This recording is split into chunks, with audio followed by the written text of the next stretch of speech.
7 straight playoff seasons, 5 trips to the finals, best 6-year regular season run ever in the history of the sport, 3 titles, 73 wins, best win record ever in a single season, the gap year, and then chapter 2, or whatever you want to call the next edition. Yeah, I'm going to give credit to Ethan Sherwood-Strauss for that. That's who I initially saw. Maybe someone else used it. Then they wanted to save his days because he was on a 2-way contract to start the season. You can only spend 45 days up with Golden State games and practices. His first game in the G League was like a 27-8-8 kind of line. I mean, he just picked up exactly where he left off. This guy is super athletic, really guards his yard well, and I think, and like I said, I'm smiling every time I see Kevon Looney.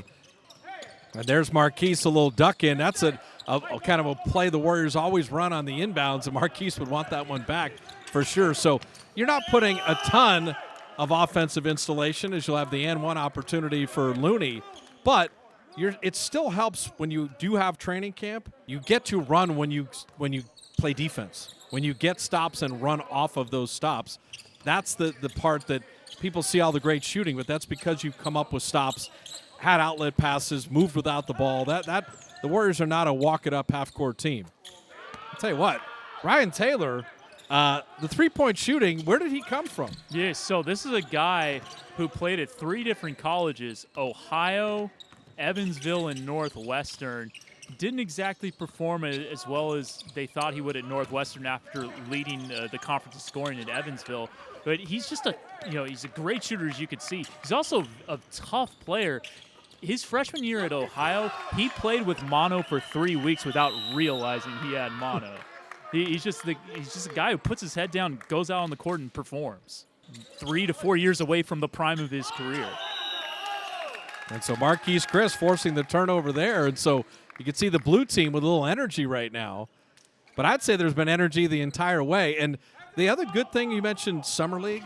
When you're scrimmaging and it's an inter squad, you don't have like the cheap shot fouls and kind of the physicality that doesn't, these guys are playing real basketball, but nobody's doing anything kind of silly because these are your teammates. Exactly, especially in Summer League when you can have 10 fouls and then you foul out. Those games can get super chippy.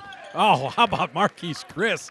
Now, he guides at home, but who created that play? Yeah, Jordan Poole again. Oh, that was a very nicely thrown lob there by JP. Yeah, the catch radius of Marquise Chris, just get it anywhere in the stratosphere and you're going to be okay. And Mulder pulls the string a little short there. So the final minute of this little mini scrimmage, and this has been fun.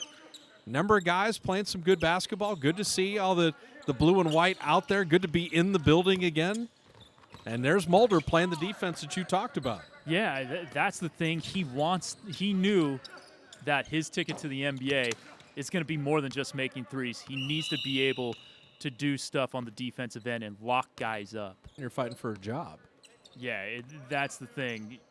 That non-guarantee is certainly a motivating factor for guys. How nice was that play there where Marquise Chris becomes the passer, and Sky Bowman can still get to the rim. Oh, man, yeah, that guy has some serious ups. See, he almost plays the game at times like a football player. That's because he was a really good high school football player.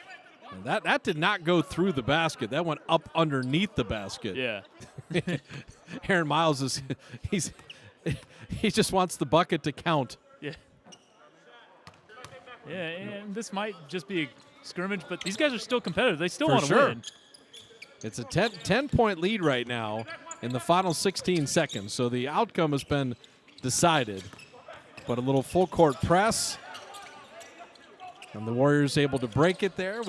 I've just been impressed with Jordan Poole and a number of guys, but just the way he's handled himself. Fully stacked Warriors deck is certainly a happy thought. Well, I think also, too, showing, I'm a backup too, but I can handle and do some things with the ball in my hand. And that versatility, that's what the coaching staff is always looking for guys. All right, so that'll do it. The score is irrelevant, 52-40.